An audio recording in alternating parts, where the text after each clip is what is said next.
एक और बड़ी खबर है, अच्छी खबर है। खबर चांद से आई है। चांद पर जिंदगी के सबूत। क्या चांद पर जिंदगी संभव है? कल मैंने आपको तस्वीर दिखाई थी, खबर भी बताई थी कि हमारे चंद्रयान ने जो खबर भेजी है वो ये कि चांद पर ऑक्सीजन है।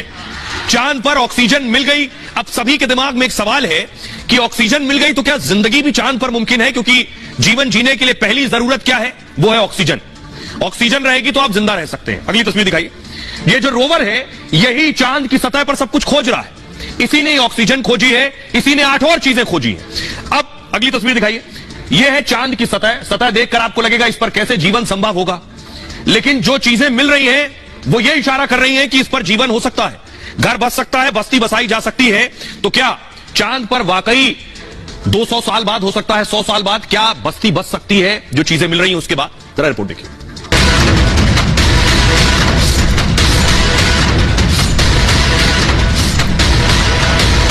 चंद्रयान ने चांद पर हीरा और सोना से भी बड़ा खजाना खोज निकाला है। दुनिया के बड़े बड़े देश जो नहीं कर पाए वो भारत के चंद्रयान ने कर दिखाया।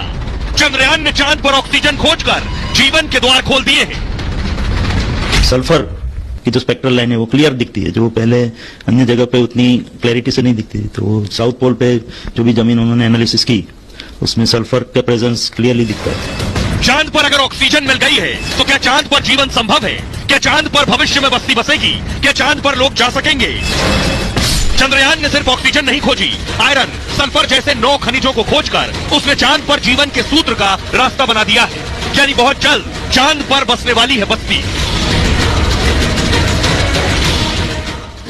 अब आपको बताता हूं कि आखिर मिला क्या क्या है। यह बात मैं क्यों कह रहा हूं कि चांद पर बस्ती बस सकती है या बसेगी। अब से 30 साल पहले जैसे किसी ने कल्पना नहीं की थी कि हाथ में एक मोबाइल फोन होगा और सीधे कहीं भी खड़े होकर घूमते फिरते भी बात हो पाएगी, नहीं सोचा था। बहुत सी चीजें जो आज से शायद 50 साल पहले नहीं सोची गई थी वो आज हो गई। इसलिए हो सकता है 100 साल बाद, 200 साल बाद यह भी संभव हो। विज्ञान जैसे जैसे आगे बढ़ेगा कुछ भी हो सकता है, कुछ भी ना नहीं हो सकता है कि ना कहा जाए जिसे। तो चांद के दक्षिणी ध्रुव पर चंद्रयान ने बड़ी खोज की है। हो सकता है ऐसे बिल्डिंग बनने लगे जैसे ये बनकर खड़ी हो रही। हो सकता है ऑक्सीजन है, पानी भी मिल जाए तो पेड़ पौधे भी संभव हो। पेड़ पौधे होंगे तो खेती किसानी होगी, खेती किसानी होगी तो इंसान के जाने के बाद जैसे सांस ले सकेगा वैसे खाने का इंतजाम भी हो जाएगा। रोवर जो है जो घूम रहा है चांद पर उसे ऑक्सीजन के सबूत मिले। चांद की सतह यानी वहां की मिट्टी में ऑक्सीजन मिली है। चंद्रमा पर ऑक्सीजन होने का बड़ा मतलब निकाला जा रहा है। इस खोज के बाद दावा यह है कि चांद पर जमीन हमेशा सूखी नहीं थी, इसका मतलब नम भी थी। भविष्य में चांद की मिट्टी पर खेती भी संभव हो सकती है। कुछ भी हो सकता है, किसी चीज पर ना नहीं कहा जा सकता। यानी चांद की जमीन को उपजाऊ भी बनाया जा सकता है। यह ऑक्सीजन उस रूप में नहीं है कि सांस ली जा सके, अभी हालत यह है चांद पर ऑक्सीजन ऑक्साइड के फॉर्म में है। अब आप कहेंगे ऑक्साइड क्या है? मतलब किसी दूसरे तत्व के साथ मिली हुई चीज है, ऑक्सीजन अणु के रूप में। पता यह किया जा रहा है कि ऑक्सीजन पानी के फॉर्म में भी है। पानी मतलब पानी का फॉर्मूला H2O यानी हाइड्रोजन और ऑक्सीजन दोनों है। अब यह ढूंढा जा रहा है कि पानी के फॉर्म में है। यानी प्रज्ञान रोवर अब चांद पर ऑक्सीजन की खोज में जुटा है।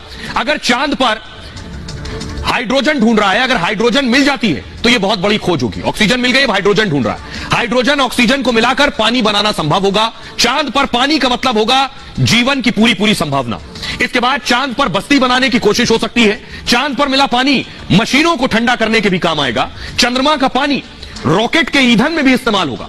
इससे होगा क्या कि मान लीजिए कोई अंतरिक्ष कार्यक्रम शुरू किया गया, चांद पर कुछ गया है, पानी मिलने के बाद चांद पर मिशन की होड़ लग जाएगी, कुछ और अंतरिक्ष प्रोग्राम जाएंगे। क्यों? क्योंकि ये जो पानी है ये इसका इस्तेमाल रॉकेट के फ्यूल के लिए भी हो सकता है और बहुत सी चीजों के लिए हो सकता है। इंजन को कूल करने के लिए, ठंडा करने के लिए भी किया जा सकता है। हमारे साथ खास मेहमान जुड़ रहे हैं। सृजन पाल जी, बहुत बहुत स्वागत है आपका। कैसे हैं आप? ये बहुत अच्छी खबर आई। कल दर्शकों को जरूर हमने बताया कि ऑक्सीजन मिल गई। आज हम डिटेल में बात कर रहे हैं। ऑक्सीजन मिल गई, जैसे यहां ऑक्सीजन है, हम सांस ले पा रहे हैं, क्या वहां भी सांस ले पाएंगे, रह पाएंगे इंसान, जा पाएंगे भविष्य में? चंद्रमा के साउथ पोल पर जो हमें ऑक्सीजन मिली है वो एक बहुत ही इंपॉर्टेंट फाइंडिंग है। ऑक्सीजन एक तरह का रॉकेट फ्यूल होता है। हाइड्रोजन और ऑक्सीजन साथ मिलकर रॉकेट फ्यूल बन सकता है। यानी भविष्य में इसी ऑक्सीजन का हम इस्तेमाल कर सकते हैं चंद्रमा से दूसरे ग्रहों की तरफ अपने कदम बढ़ाने के लिए। एक चीज नोटवर्दी है कि अभी तक हमें हाइड्रोजन नहीं मिली, उसकी खोज हम अगले 10 दिन तक जारी रखेंगे। और अगर हमें वो भी मिल गई तो हाइड्रोजन और ऑक्सीजन साथ मिलकर के क्या बना सकता है? पानी। और पानी जीवन के लिए बहुत आवश्यक है। यानी भविष्य में जब भी गगन यात्री या एस्ट्रोनॉट्स जब जाएंगे चंद्रमा पर तो उनके लिए ये ऑक्सीजन उस हाइड्रोजन के साथ मिलकर के पानी का बहुत बड़ा साधन बन सकती है। ऑक्सीजन को अलग अलग केमिकल्स के साथ मिला करके हम और भी बहुत सारी चीजें बना सकते हैं, जैसे कि मिट्टी बना सकते हैं, हम उसको बिल्डिंग स्ट्रक्चर्स में भी इस्तेमाल कर सकते हैं। इसलिए ऑक्सीजन एक बहुत इंपॉर्टेंट फाइंडिंग है जो हमने हमारे प्रज्ञान रोवर ने चंद्रमा पर करी है। हमारे साथ बने रहिए सृजन पाल जी। जब से चांद पर चंद्रयान गया है, लोगों की जो रुचि है, जो इंटरेस्ट है, वो स्पेस में, अंतरिक्ष में बढ़ गया है। लेकिन पाकिस्तान के बच्चों को आपको सुनवाता हूं मैं, वो क्या कह रहे हैं, वो कितना जानते हैं। पाकिस्तान में धर्म की घुट्टी बहुत पिलाई जाती है, तो देखने का नजरिया भी वही, चश्मा ज्यादा है। जरा सुनिए पाकिस्तान के बच्चों को। सूरज ये पूरी जमीन का गिर्द चक्कर लगाता है, जो है जमीन वो घूम नहीं रही। ये जो सूरज है ये इसके इर्द गिर्द घूम रहा है, जिसकी वजह से मौसम के कहते ठंडा होता है, गर्म होता है। इसी तरह के कहते आसमान दिनों का छोटा बड़ा होना, ये भी कहते सूरज के साथ ही है। ये देखिए मदरसा के बच्चे आज ऐसी बात बता गए हैं जो आइंस्टाइन भी नहीं बता के गया। इंसानों का चांद पर जाना एक जायज काम है या नाजायज? ये नाजायज है। नाजायज काम है, चांद पे नहीं जाना चाहिए। नहीं। और जो दुनिया जा रही है, दुनिया इसको तरक्की का नाम दे रही है, इस्लाम उसके बारे में क्या कहता है? इस्लाम से नहीं जायज, क्योंकि चांद मेरे मालिक ने, मेरे मालिक ने बनाया, इसमें चांद पे नहीं जाना चाहिए। तो जमीन भी तो मालिक ने बनाई है, फिर जमीन पे हम क्यों रहे? मेरे मालिक ने बना रहने के लिए बनाई है। और चांद मेरे मालिक ने बनाया, चांद सुबह से जाता है, शाम को नीचे आता है, इसलिए चांद पे नहीं जाना चाहिए। जमीन तो मेरे मालिक ने रहने के लिए बनाई हुई है, इस वजह से। जो बात पाकिस्तान के बच्चे कह रहे हैं, हो सकता है बहुत से लोगों को ना पता हो, ना इल्म हो, जैसे इन्हें बहुत सी बुनियादी चीजें नहीं पता है। अब कोई हाफिज और मौलवी नहीं बताएगा कि सूरज के चक्कर पृथ्वी लगा रही है, पृथ्वी के चक्कर सूरज लगा रहा है। जब विज्ञान की रोशनी से देखा जाएगा तभी पता चलेगा। जब आप साइंस को नहीं मानेंगे तो आप फिर इसी तरह के जवाब देंगे। अब मैं बुनियादी बातें बताने जा रहा हूं जो बहुत कम लोग जानते हैं, लेकिन जानना बहुत जरूरी है। जब चांद पर चंद्रयान चला गया तो हमें यह बेसिक जानकारी होनी चाहिए। यह सूरज आप देख रहे हैं और यह पृथ्वी। सौर मंडल का सबसे बड़ा पिंड या तारा है सूरज। यह धरती से करीब, देखिए जरा, धरती से करीब 110 गुना बड़ा है। 110 गुना बड़ा है धरती से सूरज। यकीन मानिए, मतलब 13 लाख पृथ्वी सूर्य में समा सकती है। पृथ्वी 13 लाख पृथ्वी सूर्य में समा सकती है, इतना बड़ा है। सूर्य को आग का गोला या ऊर्जा का स्रोत भी कहते हैं, क्योंकि इसका तापमान कितना है, 5000 डिग्री सेल्सियस से ज्यादा है। अब इसके आगे की कहानी देखिए। देख रहे हैं पृथ्वी को, जो आप देख रहे हैं, ये सूर्य का चक्कर लगा रही है।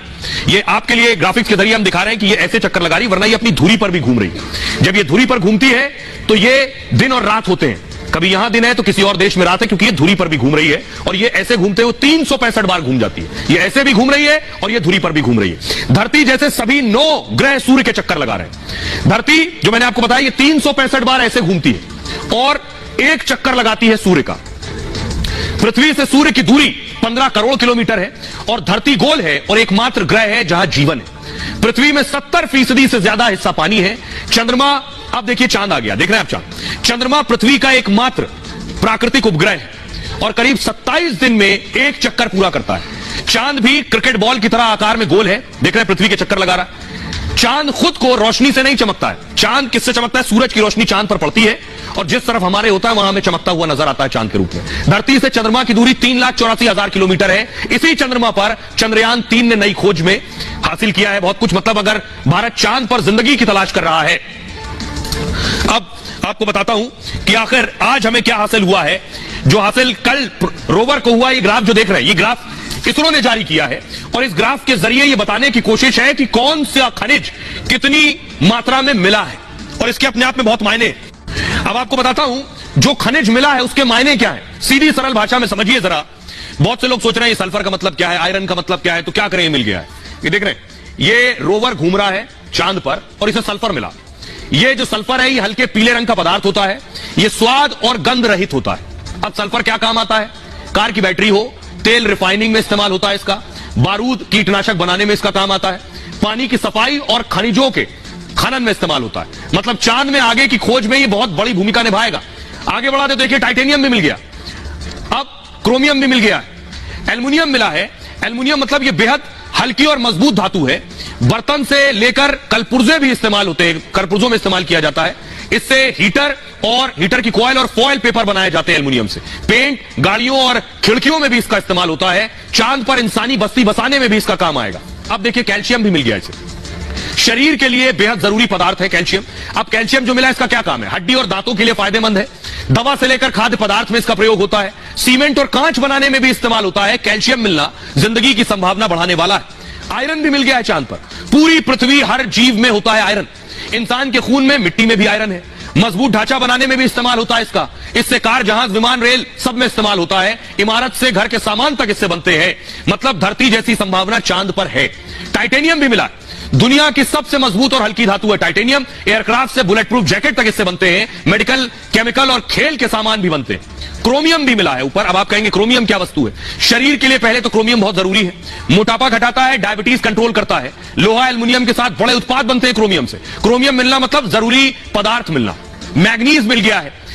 मैग्नीज से क्या होगा? उद्योग और जैविक क्रियाओं में इस्तेमाल होता है। ये हड्डियां मजबूत बनाता है, इम्यूनिटी बढ़ाता है, हार्मोन संतुलन में भी मदद करता है, कांच और बैटरी बनाने में भी काम करता है। सिलिकॉन मिला है। इससे क्या होगा? धरती पर ऑक्सीजन के बाद सबसे ज्यादा यह मिलता है। साबुन, शीशे से लेकर कंप्यूटर चिप्स तक इससे बनते हैं।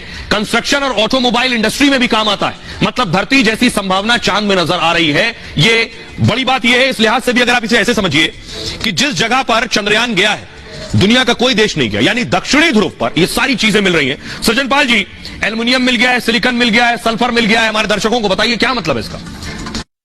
प्रज्ञान रोवर को ऑक्सीजन के अलावा भी वहां पे कुछ इंटरेस्टिंग चीजें मिली हैं। कुछ मेटल्स मिले हैं जैसे कि एल्युमिनियम, क्रोमियम और आयन यानी लोहा। मेटल्स बहुत इंपॉर्टेंट है। हम सब अपने जीवन में बहुत सारी मेटल की चीजों का इस्तेमाल करते हैं। हम इन मेटल्स का इस्तेमाल रॉकेट के पार्ट्स बनाने के लिए कर सकते हैं। भविष्य में जब हम वहां पे लॉन्च साइट्स बनाए, वहां पे हम इन मेटल से बिल्डिंग्स भी बना सकते हैं और भी बहुत सारे इक्विपमेंट्स और उपकरण हम बना सकते हैं इन मेटल्स का इस्तेमाल करते हुए चंद्रमा पर ही। साथ ही साथ हमने पाया कि प्रज्ञान को वहां पर सिलिकॉन मिला है। अब सिलिकॉन एक बड़ी ही इंटरेस्टिंग चीज होती है। सिलिकॉन से चिप्स भी बनती हैं जो कंप्यूटर की चिप्स होती हैं, लेकिन साथ ही साथ सिलिकॉन हमारी मिट्टी में भी मौजूद होता है। तो सिलिकॉन के जो कंपाउंड्स हैं वो धरती की मिट्टी जैसी, हम चंद्रमा पे जब मिट्टी बनाने की कोशिश करेंगे तो इन्हीं कंपाउंड्स का इस्तेमाल करेंगे और शायद इन्हीं को बदलाव करके हम वहां पर पेड़ पौधे उगा पाए, यानी कि हम वहां पर खेती कर पाए और अपना खाना उगा पाए। अब इसके साथ साथ एक तीसरी चीज जो वहां इंटरेस्टिंग मिली है वो है सल्फर। सल्फर जो चंद्रमा पर मिली है वो ये दर्शाती है कि बहुत साल पहले, लगभग 3 अरब साल पहले वहां पे ज्वालामुखी फटते थे और ये ज्वालामुखी फटते हैं, उसी की वजह से चंद्रमा की भीतर से सल्फर उसकी सतह पर आ गया है। ये एक इंपॉर्टेंट फाइंडिंग है और इससे भी भविष्य में आने वाली जो स्टडीज हैं, जो मिशन हैं, जो वहां रहने के लिए मिशन कभी होंगे, उन सब पर इसका प्रभाव पड़ेगा। इसलिए ये बहुत ही इंपॉर्टेंट फाइंडिंग्स हैं जिससे सारी दुनिया पैनी नजर रखे हुई है। जी सज्जन पाल जी, सही कह रहे हैं आप कि चंद्रयान अभी वैसे बहुत सी जानकारियां देने वाला है। अभी काफी दिन बचे हैं। एक नई तस्वीर आई है वो मैं आपको दिखाने जा रहा हूं। फुल स्क्रीन लीजिए। पहली तस्वीर आप देख रहे हैं, पहली बार आप इस लैंडर को देख रहे हैं। अब तक चंद्रयान पर लैंडर उतरने की कोई तस्वीर नहीं आई। इसरो ने यह तस्वीर जारी की है विक्रम लैंडर की। आप देख रहे हैं चांद की सतह पर लैंडर खड़ा हुआ है। इसकी तस्वीर किसने ली है? रोवर जो घूम रहा है चारों तरफ, उसने खड़े हुए लैंडर की तस्वीर ली है। चांद पर कहां खड़ा है, किस जगह पर लैंडर खड़ा है, ये वो तस्वीर आप देख रहे हैं। लैंडर खड़ा है और रोवर ने यह तस्वीर भेजी है।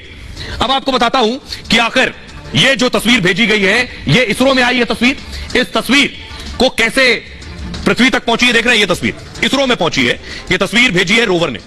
प्रज्ञान रोवर चांद की नई तस्वीरें भेज रहा है। दरअसल वो चांद की सतह की अनदेखी तस्वीरें पहुंचा रहा है। रोवर ने विक्रम लैंडर की बेहद साफ तस्वीर भेजी है। लैंडर विक्रम चांद की सतह पर एक जगह खड़ा हुआ है, स्थिर है। इसमें विक्रम लैंडर के पैर साफ साफ नजर आ रहे हैं। उसमें लगे पेलोड यानी उपकरण भी दिखाई दे रहे हैं। इसरो ने इसे इमेज ऑफ द मिशन कहा है। मतलब चंद्रयान अभियान की यह सबसे खास तस्वीर है अब तक। प्रज्ञान ने विक्रम रोवर से कहा है स्माइल प्लीज, यानी जरा मुस्कुराइए।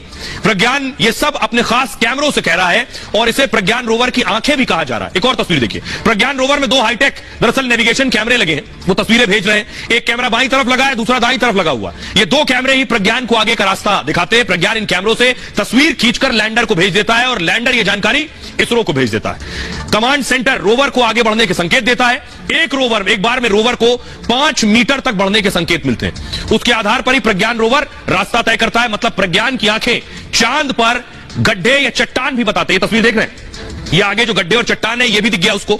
2 दिन पहले इस तरह रोवर गड्ढे में गिरने से बच गया था। आगे गड्ढा दिख रहा है, चांद पर यह गड्ढा था और रोवर इसमें गिर सकता था। रोवर ने कैमरे से तस्वीर विक्रम लैंडर को भेजी थी जिसमें प्रज्ञान के सामने एक बड़ा सा गड्ढा था। तब विक्रम ने उसे फौरन रास्ता बदलने को कहा और इस तरह प्रज्ञान चांद पर बड़े हादसे से बच गया था। और अब अगले पड़ाव की बात करते हैं। अगला पड़ाव क्या है? अगला पड़ाव है अब सूरज तक जाने का। सूरज पर नहीं, सूरज तक जाने का। यह रॉकेट बन गया है। यह रॉकेट है PSLV, polar satellite launch vehicle. इस रॉकेट की तस्वीर आज जारी की है खुद इसरो ने। यह रॉकेट सूर्यान लेकर जा रहा है। सूरज तक यह रॉकेट लेकर जाएगा और यह है सूर्यान। इसको जरा फुल स्क्रीन लीजिए इस तस्वीर को। ये जो आपको नजर आ रहा है ऊपर जिसपे आप देख रहे हैं गोल्डन फॉइल लगी हुई है, यह सूर्यान है। नीचे का जो हिस्सा आप देख रहे हैं, आप जब देखते हैं रॉकेट ऊपर जाता है तो रॉकेट के टॉप पर इस पूरे हिस्से को फिट कर दिया जाता है। रॉकेट देख रहे हैं आप, दोनों तरफ देखिए, उसके दोनों साइड भी आपको नजर आ रहा है। राइट और लेफ्ट देखिए कॉर्नर पर, ये जो 2 साइड है ये दोनों बंद हो जाएंगे। ये दोनों पल्ले बंद हो जाएंगे। ये पूरा सूर्ययान इसके अंदर आ जाएगा और ये रॉकेट के ऊपर लगा दिया जाएगा। और रॉकेट के ऊपर लगाने के बाद क्या होगा कि ये जैसे ही पृथ्वी की कक्षा पार करेगा, रॉकेट के टिप आगे से अलग हो जाएगा, रॉकेट अलग हो जाएगा और इसे पृथ्वी की कक्षा पार करा देगा। इस तरीके से ये सूर्य की तरफ बढ़ेगा। ये आप देख रहे हैं, ये सूर्ययान है।